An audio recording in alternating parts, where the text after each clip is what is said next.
Hello everyone, welcome to our channel Uno mathematics.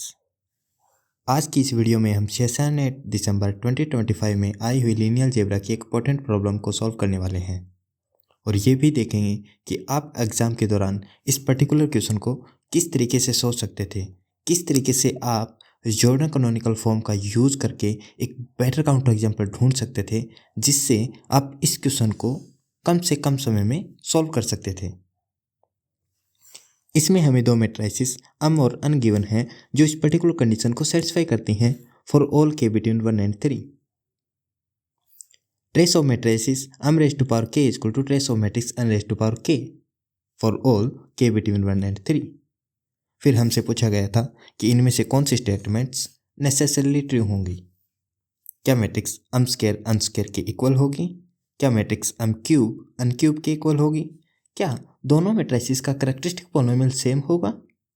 क्या दोनों matrices का मिनिमल पॉलिनोमियल सेम होगा? मैं आपको समय देता हूं। क्या आप ऐसी दो मैट्रिसेस सोच सकते हैं जो इस पर्टिकुलर कंडीशन को सेटिस्फाई करती हों?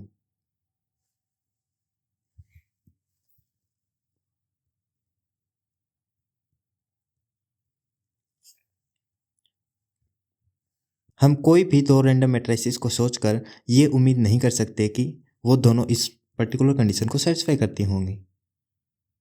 क्या हम थोड़ा ऐसे सोच सकते हैं कि हम ऐसे मैट्रिसेस सोचें कि जिनकी पावर कंप्यूट किए बिना हम उनका ट्रेस पता कर सकें? क्या आप ऐसे कोई मैट्रिक्स जानते हैं कि जिसके आपको पावर कंप्यूट करने की आवश्यकता ना हो पर उसकी डायगोनल एंट्रीज आपको पहले से पता चल जाए? हाँ, हम डायगोनल मैट्रिक्स के बारे में सोच सकते हैं। जब हम किसी डायगोनल मैट्रिक्स की पावर करते हैं तो जस्ट उसके डायगोनल में जो एंट्री होती है उसकी पावर्स होती हैं। पर क्या हम थोड़ा जनरल सोच सकते हैं? सपोज करो आपके पास कोई अपर ट्रायंगुलर मैट्रिक्स ए है। जब आप इसकी पावर निकालोगे फॉर के बिलोंग टू नेचुरल नंबर, इसकी डायगोनल एंट्रीज जो होंगी जस्ट उनकी पावर के हो जाएगी।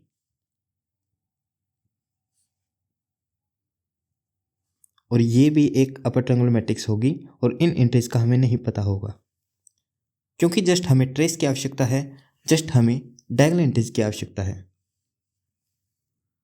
तो इसका ट्रेस क्या होगा?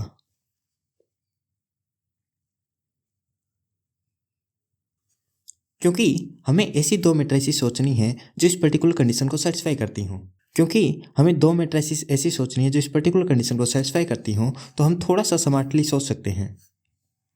क्या हम इस नंबर को फिक्स नहीं कर सकते? हाँ, कर सकते हैं। अगर हम डायगोनल एंट्रीज 1 1 ले लें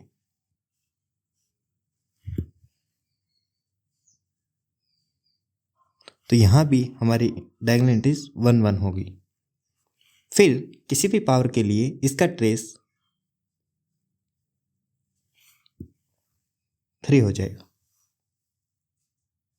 क्या अब आप ऐसी दो मैट्रिसेस सोच सकते हैं जो इस पर्टिकुलर कंडीशन को सेटिस्फाई करती हों? हाँ, अब आप कह सकते हैं कि अगर हम यहाँ जो भी एंट्रीज लें उसकी वो जो मैट्रिसेस आएंगी वो इस कंडीशन को सेटिस्फाई करेंगी। चलिए हम ऑप्शंस को देखते हैं। क्योंकि हमें मैट्रिसेस की पावर्स निकालनी है, कैरेक्टरिस्टिक पॉलिनोमियल्स और मिनिमल पॉलिनोमियल्स निकालने हैं, तो हमें ऐसी दो मैट्रिसेस सोचनी होगी जिनका मिनिमल पॉलिनोमियल निकालना और पावर्स निकालना काफ़ी ईजी हो। हम एक बात नोट कर सकते हैं कि हम यहाँ कोई भी एंट्रीज लें, इसका कैरेक्टरिस्टिक पॉलिनोमियल हमेशा सेम रहेगा, x-1 की क्यूब। तो यानी कि इस पर्टिकुलर एग्जाम्पल के थ्रू हम इस ऑप्शन को डिस्कार्ड नहीं कर सकते। हमें नहीं पता ये ट्रू है या फॉल्स, पर बाकी ऑप्शंस के बारे में सोच सकते हैं। कैसे? चलिए, हमें मैट्रिक्स चाहिए तो हम सबसे इजी मैट्रिक्स यूज कर सकते हैं। इन एंट्रीज को 0 0 ले लीजिए। Let is equal to 1 0 0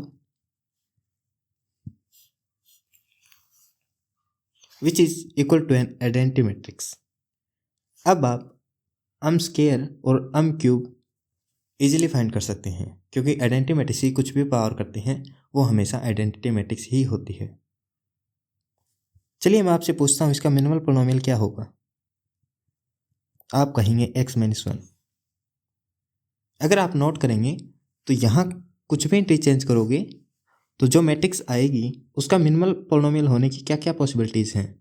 x-1 raise to power t, where t comes between 1 and 3।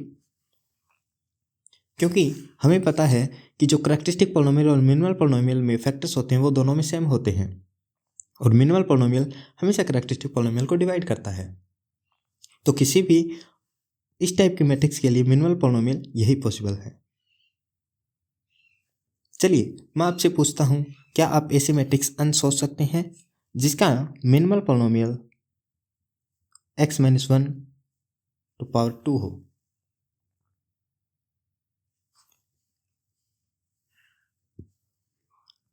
क्योंकि हम ऐसे मैट्रिक्स सोचने का प्रयास कर रहे हैं जिसका करैक्टरिस्टिक पोलिनोमियल ये है और जिसका मिनिमल पोलिनोमियल ये है, तो क्या हम जॉर्डन कैनोनिकल फॉर्म का यूज़ कर सकते हैं?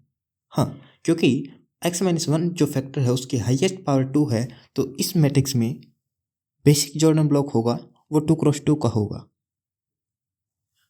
अब क्योंकि हमारी मैट्रिक्स 3x3 की है तो बाकी जो बच गया वो 1x1 का बेसिक जॉर्डन ब्लॉक होगा, यानी कि 1। तो यानी कि हमारे पास 2 बेसिक जॉर्डन ब्लॉक होंगे और ये मैट्रिक्स हमारी n होगी जिसका मिनिमल पोलिनोमियल x-1 का स्क्वायर होगा। अगर आप नोट करें तो n मैट्रिक्स जस्ट a1 2 को 1 पुट करने पे और बाकी इंटीजर्स को 0 पुट करने पे प्राप्त होती है, यानी कि दोनों मैट्रिसेस m और n इस कंडीशन को सेटिस्फाई करती हैं, यानी कि जो हमें गिवन कंडीशन थी उस कंडीशन को सेटिस्फाई करती हैं। पर दोनों मैट्रिसेस का मिनिमल पोलिनोमियल सेम नहीं है, क्योंकि m का मिनिमल पोलिनोमियल x-1 है और n का मिनिमल पोलिनोमियल x-1 का स्क्वायर है। इसीलिए जो फोर्थ ऑप्शन है वो फॉल्स हो जाएगा।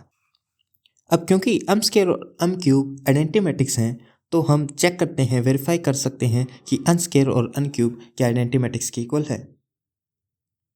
चलिए वेरीफाई करके देखते हैं।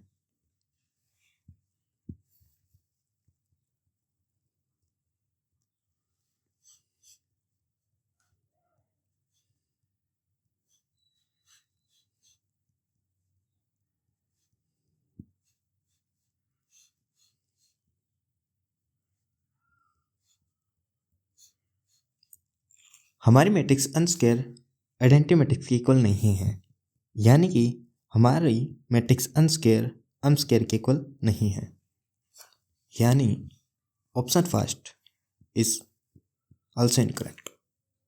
क्या matrix n cube identity matrix के इक्वल है?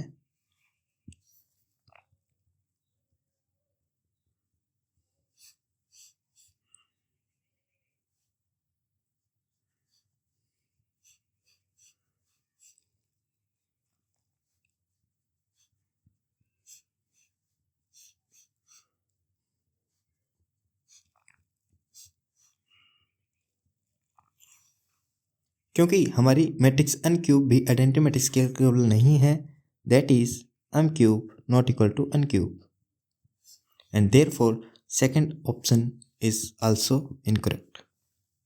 क्योंकि अब हमारे पास एक ही ऑप्शन बचता है, यानी कि हमारा जो थर्ड ऑप्शन होगा वो करेक्ट होगा।